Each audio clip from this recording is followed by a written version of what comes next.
Hi, I'm Zach Anderson, and I'm going to share with you today the oldest trick in the book when it comes to Medicaid planning. Estate planning and elder care attorneys have been using this trick a long time, and I'm going to share it with you today. This has to do with Medicaid estate recovery. Medicaid estate recovery refers to a federal law that requires all 50 states, through their state Medicaid agency, to attempt to recoup the costs of medical care that it rendered to someone on Medicaid, to a Medicaid beneficiary.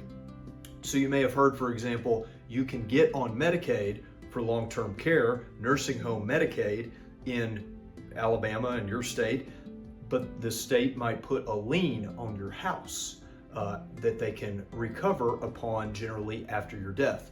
That is Medicaid estate recovery. And what this tactic that we're about to go over has to do with is avoiding Medicaid estate recovery when we have a situation where we have a married couple, which many of our clients are married, and we have one spouse going into a nursing home, and we have one spouse who is not going into a nursing home because they don't need that level of care.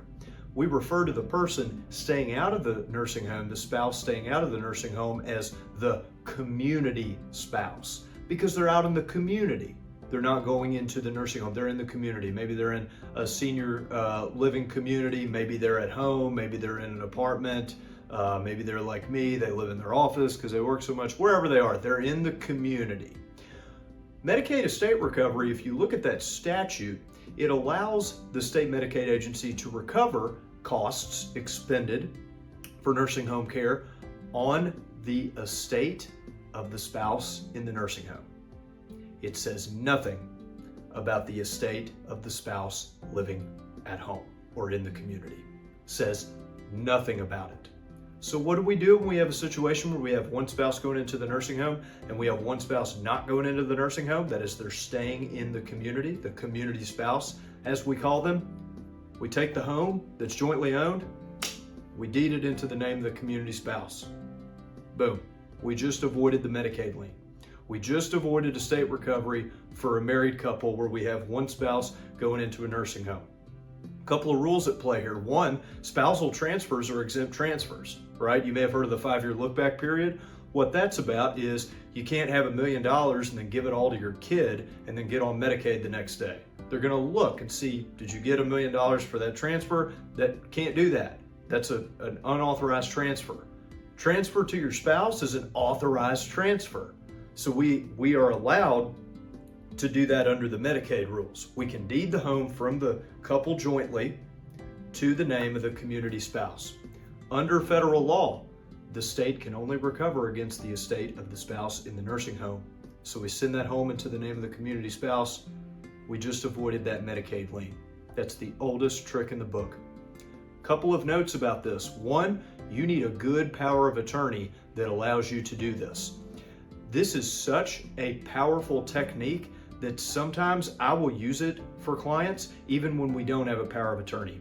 And we've got to go to guardianship and conservatorship court just to get legal authority to do something like this. That's how powerful this technique is that I'm sharing with you. If you appreciate it, let us know in the comments. That'll help us out. Sometimes I'll go to court to do this. That's how powerful this is. But I'd much rather have a good elder law power of attorney that allows your agent to do this if you can't. Do something like deeding the home into the name of the community spouse.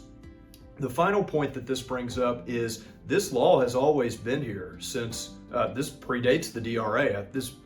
I think this is maybe OBRA of 93.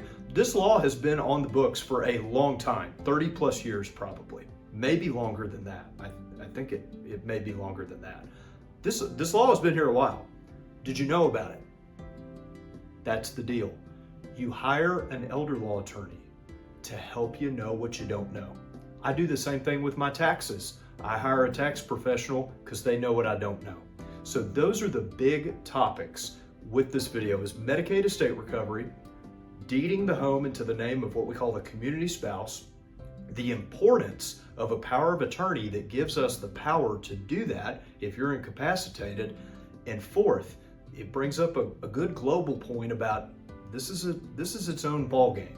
And if you want some help with it, find a certified elder law attorney near you. Go to getelderlaw.com. You can use the map feature and find one near you. If you're in the North Alabama area, go to thevalleyplanning.com, which is our website, for some free materials and see if we might be the right fit to help you.